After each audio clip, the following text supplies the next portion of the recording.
देखिए, मैं समझता हूँ उससे कोई इनकार नहीं कि airport, railway station, Ayodhya, Ram की प्राण प्रतिष्ठा बेहद आवश्यक है। लेकिन एक बार अकेले में एकांत में माननीय प्रधानमंत्री जी अगर रामचंद्र पुरुषोत्तम, मर्यादा पुरुषोत्तम से एकालाप करेंगे ना, अंतरालाप, बातचीत करेंगे, तो मर्यादा पुरुषोत्तम भी कहेंगे कि हमारे बच्चों के रोजगार के बारे में क्या सोच रहे हो नरेंद्र जी, देश की महंगाई के बारे में क्या सोच रहे हो प्राइम मिनिस्टर साहब। ये मर्यादा पुरुषोत्तम कहेंगे। अगर उनकी संकल्पना आपके अंदर सही है, वो उनसे ये भी पूछेंगे कि आय की इतनी बड़ी असमानता के बीच भी आप इतना सहज कैसे महसूस कर रहे हैं प्रधानमंत्री जी। ये सवाल मर्यादा पुरुषोत्तम पूछेंगे। अगर मर्यादा पुरुषोत्तम की संकल्पना प्रधानमंत्री जी के मन में भी वही है जो बापू की थी। अधीर रंजन चौधरी कहते हैं कि सुप्रीम कोर्ट ने मंदिर बनाने का परमिशन दिया और बीजेपी ने इसको पॉलिटिकल। देखिए, बीजेपी तो किसी भी चीज़ को पॉलिटिकल स्टैंड बना सकती है और मैं समझता हूं कि वो दिन भी दूर नहीं कि प्रधानमंत्री जी या उनकी पार्टी के लोग कहें कि सूर्य पूरब में उगा है, ये मोदी जी की कृपा है, बोलो मोदी मोदी, तो कुछ भी हो सकता है। जब आप पूरा का पूरा रेटरिक बेस्ड पॉलिटिक्स करते हैं जिसका रियलिटी से कोई ताल्लुक नहीं होता है, तो आप किसी भी चीज़ को पर क्या कहते हैं कि अगर वैक्सीन का सर्टिफिकेट है उस पर प्रधानमंत्री जी, दुनिया में एकमात्र देश है हम जहाँ के वैक्सीन सर्टिफिकेट पर प्रधानमंत्री जी की तस्वीर है, जहाँ के हर पेट्रोल पंप पे प्रधानमंत्री जी के जित देखो उत प्रधानमंत्री जी। मतलब कहीं चले जाइए, शौचालय से लेकर विश्वविद्यालय तक आपको प्रधानमंत्री जी की तस्वीर मिलेगी। सेल्फी पॉइंट रेलवे में, रेलवे ठीक से चल नहीं पा रहा है लेकिन रेलवे में सेल्फी पॉइंट बनाए हुए हैं और वहां मैंने देखा कि एक असहाय सी लड़की सोई हुई है, वो हकीकत थी देश की। उद्धव ठाकरे बोलते हैं कि मुझे अभी तक निमंत्रण नहीं मिला है और मुझे किसी निमंत्रण की जरूरत नहीं है वहां जाने की। बिल्कुल सही कहा कि देखो, जिनकी भी आस्था होगी वो 22 को जाएं या 23 को जाएं या 28 को जाएं, वो जाएंगे। मतलब मैं तो इस बात से हैरान हूं कि कल को रामचरितमानस को भी ये भाजपा का ग्रंथ या रामायण को भी भाजपा का ग्रंथ न बताने की कोशिश करें।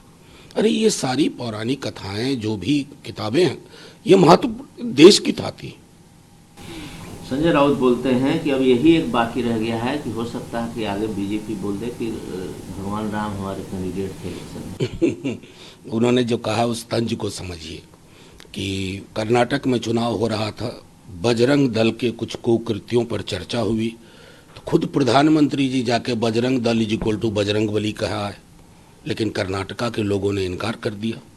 कई दफ़ा क्या होता है ना कि आप जिस प्रोग्राम पे चलते हैं कि मैं इस राम मंदिर प्राण प्रतिष्ठा के माध्यम से देश के सामने ज्वलंत मुद्दों को दबाने के लिए, छुपाने के लिए, ढकने के लिए इसका इस्तेमाल करूंगा, ये गोटी उल्टी भी पड़ जाती है। अमित शाह कहते हैं कि इंडिया तीसरा बिगेस्ट इकोनॉमी हो जाएगा 2027 तक अगर मोदी जी कंटिन्यू। नहीं, बिल्कुल, अमित शाह जी तीसरा बिगेस्ट इकोनॉमी हो जाएगा, उसका बेनिफिशियरी कौन होगा?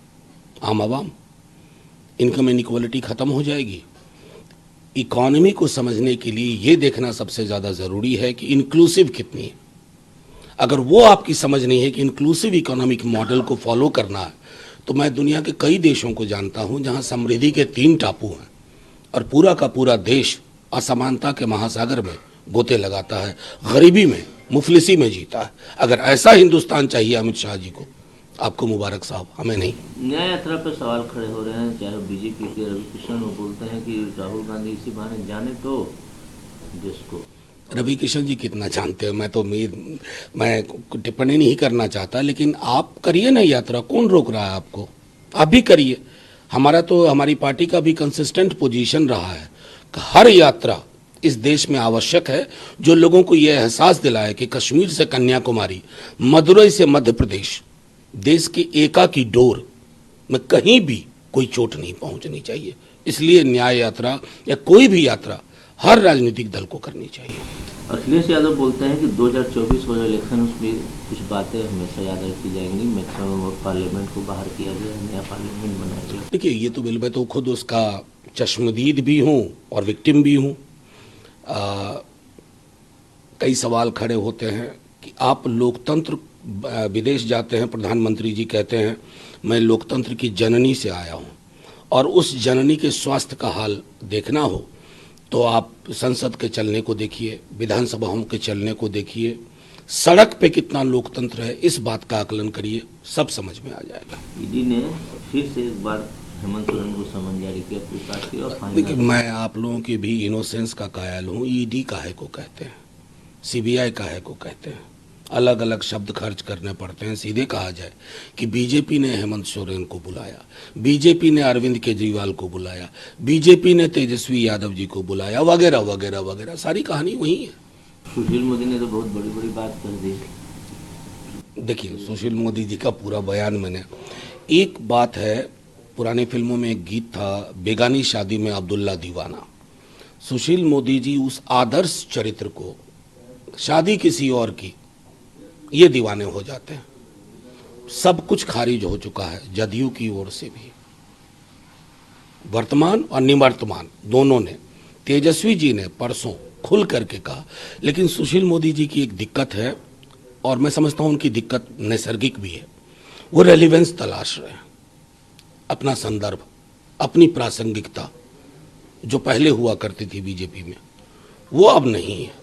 तो मैं उनको मुबारकबाद देता हूं। अगर इस प्रकार के बयानों से उनको, उनके बारे में कोई राय बने बीजेपी में, तो मैं उन लोगों में होऊंगा जिसे बेहद खुशी होगी। विनेश फोगाट ने खेल रत्न वापस कर लिया, क्या चल रहा है? भाई, ये तो सब जानते हैं, विनेश फोगाट, पुनिया, बजरंग पुनिया, उसके बाद बचता क्या है कहने को? ये जो प्रधानमंत्री जी कहते हैं ना, बेटी बचाओ बेटी पढ़ाओ, खेलेगा इंडिया तो खिलेगा इंडिया, सब बोलते ही हैं। एक व्यक्ति विशेष को बचाने के लिए, उसके कारनामों पर पर्दा डालने के लिए आप इन लोगों को सैक्रिफाइस कर रहे हैं, नोटिस नहीं ले रहे हैं।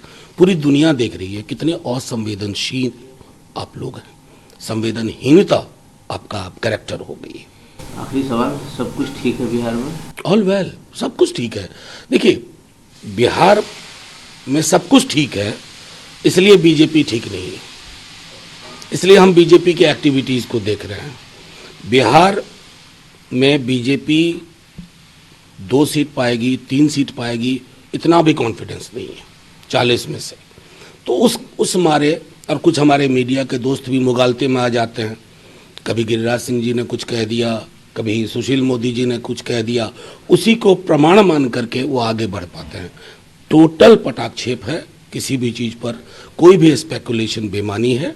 ये मैंने फिर से दोहराता हूँ, खुद नीतीश जी, निवर्तमान ललन सिंह जी और तेजस्वी जी ने परसों साफ करके कह दिया है।